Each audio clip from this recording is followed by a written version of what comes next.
Nikamwona aliyezaliwa, anazaliwa siku hiyo, anaitwa mfalme wa Sauli, Mungu mwenye nguvu, Baba unirehemu, Mungu pamoja na sisi. Jambo la pili ushangaza duniani ni kifo chake. Kifo chake. Kuna askari mmoja mkubwa, sio alikuwa ni wa jeshi, alipoona yaliyotokea msalabani, yeye mwenyewe akapigia sauti maneno akasema, huyu alikuwa ni mwana wa Mungu. Tetemeko saa 6 mpaka saa 9, dunia yote ilikuwa giza. Nani kama Yesu? Nani kama Yesu? Nani kama Yesu? Unajua, ukimwamini Yesu unakuwa kama vile kijiji ile aliyoiona Musa. Sasa nilikuwa nalitafakari ile kijiji. Musa anasema hivi, nitageuka niyaone maajabu haya. Kijiti kinawaka, lakini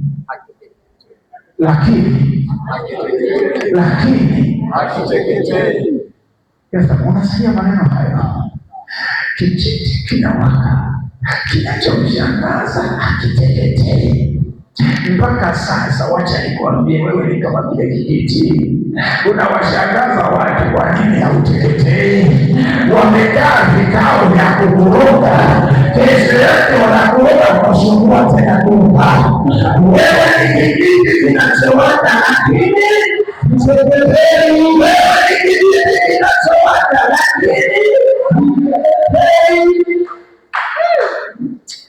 Unisaidie kusema amen. Amen. Pale kazini unapofanya, watakaa vikao, watalijadili jina lako na watasema tutaona kama Jumatatu atakuja. Cha kushangaza sio Jumatatu, hata Jumapili utapita hapo ukiwa unatoka kanisani, na Jumatatu utapita kabla wao hawajapita, na watajiuliza amekujaje? Watajiuliza wewe kijiji kinachowaka, lakini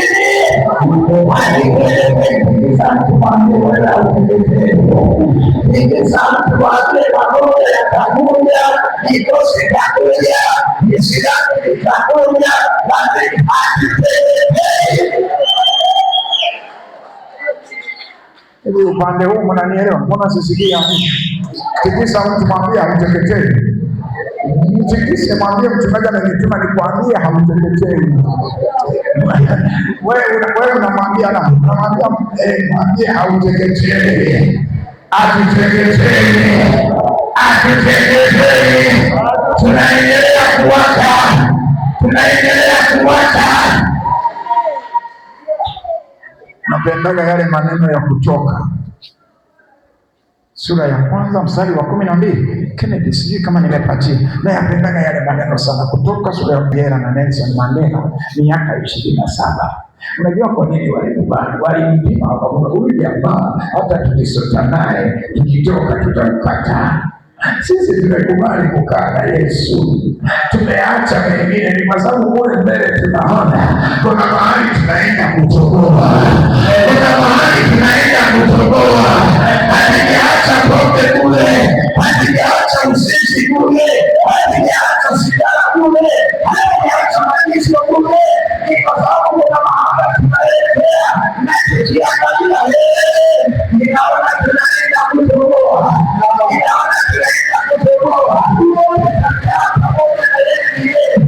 Nisome Kutoka 1:12.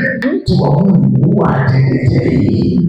Ukifikiri unamtesa, ndivyo anazidi kuongezeka. Ndio maana nawaambia watu, ukiona mtu ni wakati wake wa kuinuliwa na Mungu, kubarikiwa, kupata hela, kupata magari, kupata nini, wacha mdomo na wewe mbariki, maana hata ukikasirika ni wakati wake wa kubarikiwa.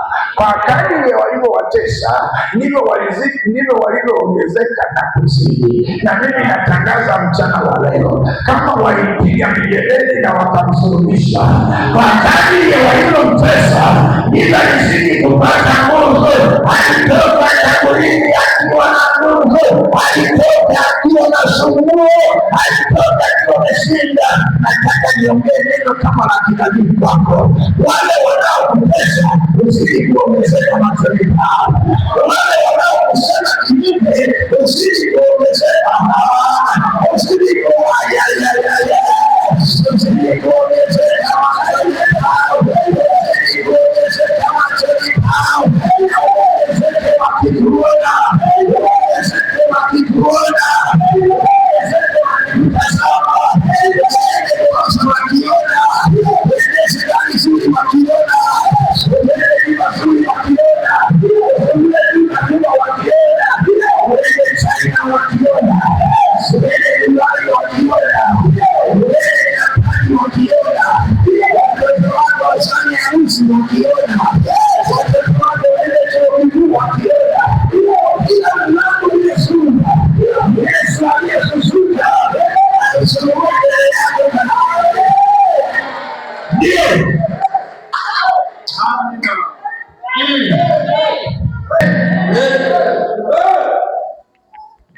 Anasema yule bwana akainua juu hivi, akaanza kukata kila kitu. Unajua yule mkate Yesu alikuwa anafanya hivi, unazidi kuja, hauishi, anakata unakuja, anakata unajaa, anakata unajaa, anakata unajaa, anakata unajaa. Wakakatakata wanaume peke yake bila wanawake 5,000 wakala, na samaki wakala bila wanawake na watoto. Anauliza hivi, Pastor, let me ask you, kama wewe ungekuwa ndiye mtawala, umesikia kuna mwingine anakuja, watu wanakula samaki, watu wanakula mikate, wanakaa siku 3 wanamsikiliza, utamwacha? Uchaguzi ujao utachaguliwa wewe. Sasa kiboga samaki amekufa, amezikwa, jamaa ameenda amemwita Lazaro, toka nje. Akisema wangapi wananipa kura? Kuna mtu atabaki. Kwa hiyo Yesu alikuwa na haribu dini za watu. Tumekaa kidogo nisikilize. Kuna afisa wa TRA anaitwa Zakayo, ameacha kazi ghafla, na mwingine anaitwa nani, mtoza ushuru, Yohana au Mathayo mtoza ushuru, naye ameacha kazi. Watu wameacha kazi. Sasa kibaya zaidi, watoto walienda, wale mapacha wako walienda kwenye mkutano wa Yesu na mama yao, siku 3 hujawaona, na hujui mkutano unafanyikia wapi. Umati ule utawapata. Waliacha mboga imechacha. Yaani ananiambia hali ilikuwa mbaya. Ananiambia zile siku tu chache za kufanya mambo ili aende msalaba. Ndio maana Wakatoliki wana hizo siku 40 wanaenda. Yaani hizo siku wanasema zilikuwa mbaya sana. Zilikuwa vurugu, madaktari wanapoteza kazi. Yule jamaa akiruka hivi, homa zinatoka, malaria zinatoka, kansa zinatoka, hakuna mtu anakuja hospitali. Hata wao wenyewe wanaotibu nao wameamua kumfuata. Kiboko zaidi anazuzua mpaka watu waliokufa wanaanza siku hizi tumemzika wenyewe, akatoka anatembea. Na wengine walikuwa wanaenda kushangaa, hawaende kumshangaa Yesu, wanaenda kushangaa marehemu Lazaro awaeleze habari ya huko alikokuwa. Watu wanashangaa, Yesu ni shida, anataka kusema ni shida. Yesu ni shida. Hata sasa Yesu ni shida. Wachawi wa mtauu wanajua yanapa Yesu ni shida. Mapepo yanajua yanapa tulienale ni shida. Hata pale ulipopaka wanajua kwamba wewe ni shida, kwa sababu aliyepo na Yesu ni shida. Ndio Mathayo ameacha kazi, Zakayo ameacha kazi, ameacha kituo, na wanasikia anagawa hela kwamba kama nilimnyang'anya mtu namrudishia mara 4. Hali ni mbaya Yerusalemu, watu hawashikiki. Maiti watu wanamtafuta wampeleke kwa marehemu wao waliokufa, aende nao akawafufue. Ndio maana wale 12 walikuwa wanasaidia kumlinda, wametembea njiani, wamekutana na mama analia, maiti imebebwa inapelekwa kuzikwa. Niambieni. Yesu akasema msafara kusimama, shusha mtoto, shusha. Niambieni, shusha. Wamemshusha marehemu. Yesu anasema Kuna mwingine alimwambiaga Talita kuu, sijui alikuwa gani, marehemu hajatoka, na marehemu akitoka watu wanaogopa marehemu kuliko mzima. Marehemu alikosa sana. Wengine wanataka kukemea jina la Yesu. Yesu ndiye amemshusura. Kwa jina la Yesu la wapi? Marehemu akasimama na ambia kiboko kwa chakula. Hata wewe mwenyewe unaenda naye huko makogo. Nani? Leo uko salama. Utakula. Kwani kuna nini? Kama mhubiri mmoja alisema hasara ipo kufufuka, akakuta watu wamejaa na michango imejaa hapo. Na anawauliza, mbona mko hapa? Kuna nini? Kuna nini sasa? Ulikuwa umekufa hata michango hiyo hapo. Wewe mhubiri akasema marehemu akazaa akamwambia nipende hiyo michango. Sema ulikuwa umechangia akaweka mfuko. Haya ni maneno ya Mungu, sio Biblia. Sasa kama ulikuwa umechangiwa wewe na umefufuka, unaachaje michango yako? Unabeba. Unisaidia kusema amen. Amen. Sasa simwache mwende nyumbani.